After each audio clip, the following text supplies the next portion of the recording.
Noong Huwebes, sinuri ang patuloy na South Leg o ang South Commuter Railway Project sa Cabuyao at Santa Rosa area sa Laguna ng Department of Transportation, DOTR. Ito ay magiging bahagi ng North-South Commuter Railway na naglalayong e-konekta ang Clark sa Calamba.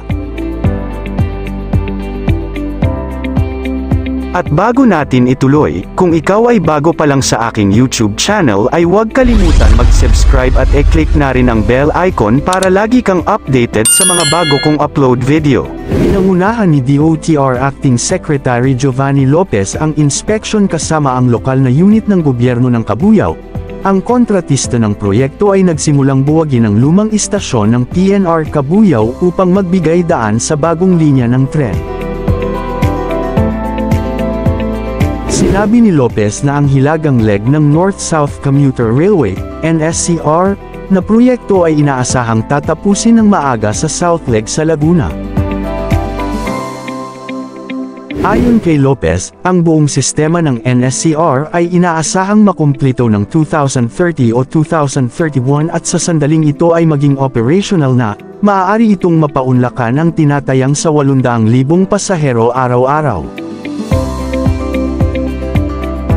Ipinaliwanag ni Lopez na ang oras ng paglalakbay mula sa Calamba, Laguna hanggang Clark, Pampanga sa pamamagitan ng NSCR ay mababawasan sa loob lamang ng 2 oras.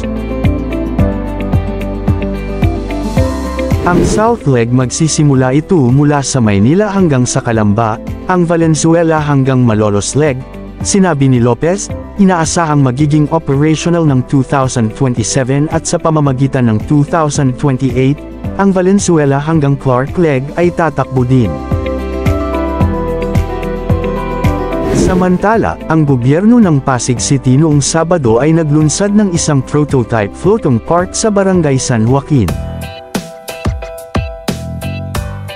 Sinabi ni Mayor Vico Soto na ang inisyatibo ay bahagi ng pagpasok ng lungsod sa 2025 Bloomberg Mayor's Challenges, isang pang-internasyonal na kompetisyon na kinikilala ang mga lungsod sa buong mundo para sa mga makabagong solusyon sa mga karaniwang problema sa lungsod.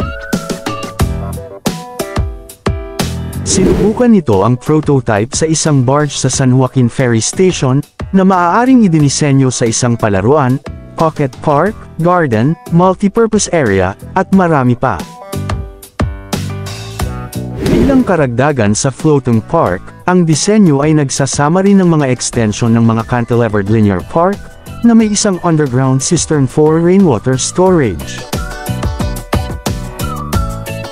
Sinabi ng alkalde na to reconnect people with open spaces, instead of being restricted to walls or revetment structures, habang tinitiyak na ang daloy ng ilog ay hindi mababagabag, nabanggit niya na ang Pasig ay halos walang natitirang bukas na espasyo.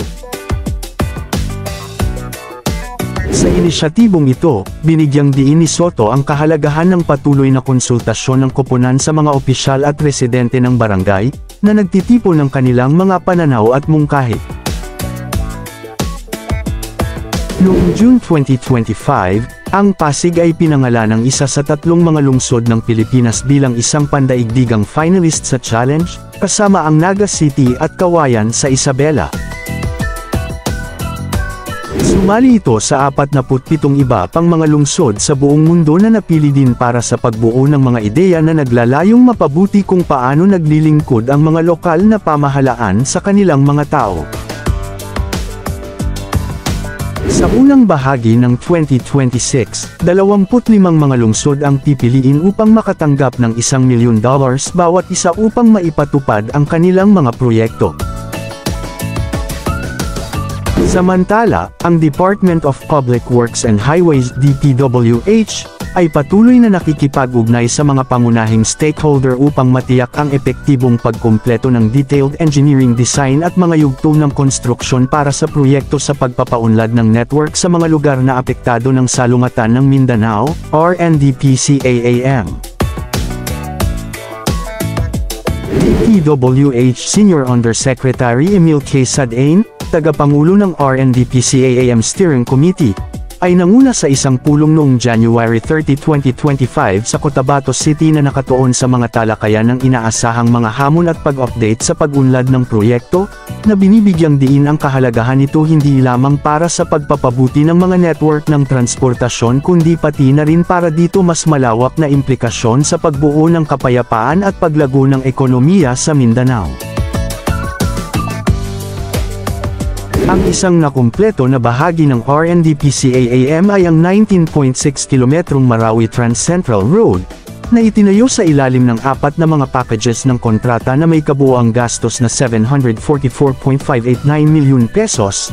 Natapos sa 2024, ang kalsada ay nagpabuti ng koneksyon sa Marawi City na kung saan ay isang sentral na hub sa Lanao del Sur at lubos na makabuluhan sa pagbawi at muling pagtatayo ng mga pagsisikap kasunod ng mga taon ng salungatan.